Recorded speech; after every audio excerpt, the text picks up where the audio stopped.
le défi numéro un de nos pays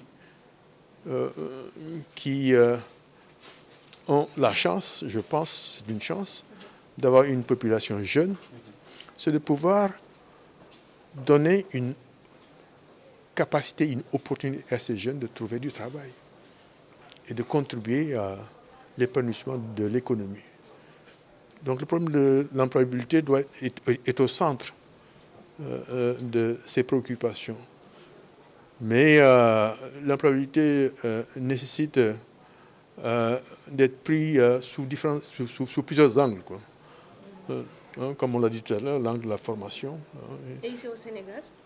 Oui, mais l'angle de la formation, pour pouvoir employer des gens de façon effective, il faut que ces gens soient bien formés, hein, et que ces gens soient formés de manière à pouvoir entrer dans le marché. Donc c'est basé sur la formation? C'est la formation, bien sûr, c'est une porte d'entrée indispensable. Quelqu'un disait tout à l'heure que 60% de la population sénégalaise est analphabète. Si on n'investit pas sur l'enseignement de façon générale et l'enseignement des sciences en particulier, je ne pense pas qu'on puisse trouver... L'accroissement d'une population en elle-même, le taux d'accroissement ne pose pas problème. Ce qui pose problème, c'est notre capacité à prendre en compte les besoins de cette population. Et ça dépend de notre capacité économique, de notre capacité à donner des emplois décents aux jeunes. Tout, en fait, les richesses sont produites par les hommes et les femmes. Et plus on a de personnes en âge de travailler, plus on a de potentiel pour produire des ressources.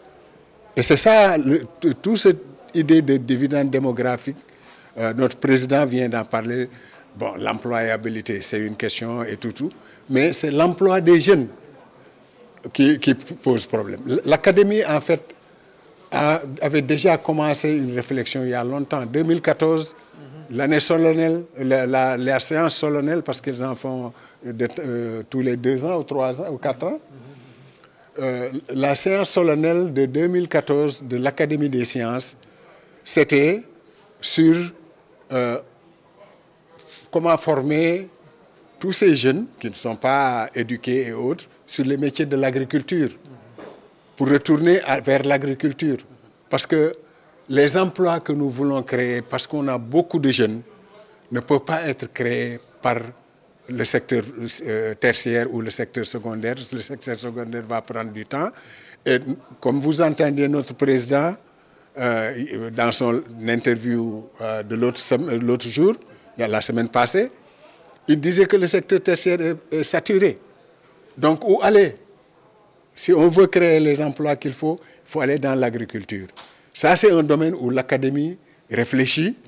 On a eu des journées récemment, il y a une semaine, sur la renaissance scientifique de l'Afrique. Et c'était sur la souveraineté alimentaire.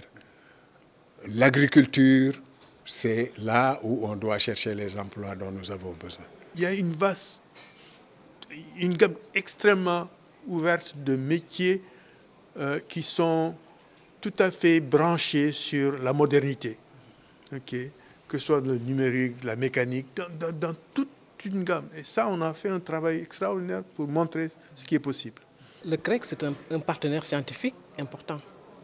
Et le sujet que nous sommes en train de débattre est au cœur de leur action.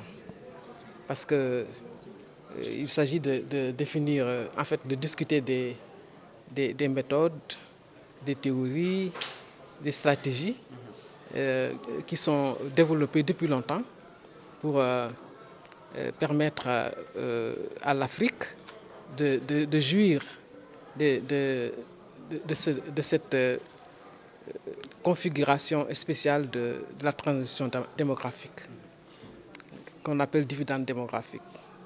Comment faire pour l'intégrer dans les plans de développement, dans les politiques, en sorte que, justement, les problèmes de population développement posées par cette croissance démographique soient bien prises en compte selon des méthodes scientifiques éprouvées.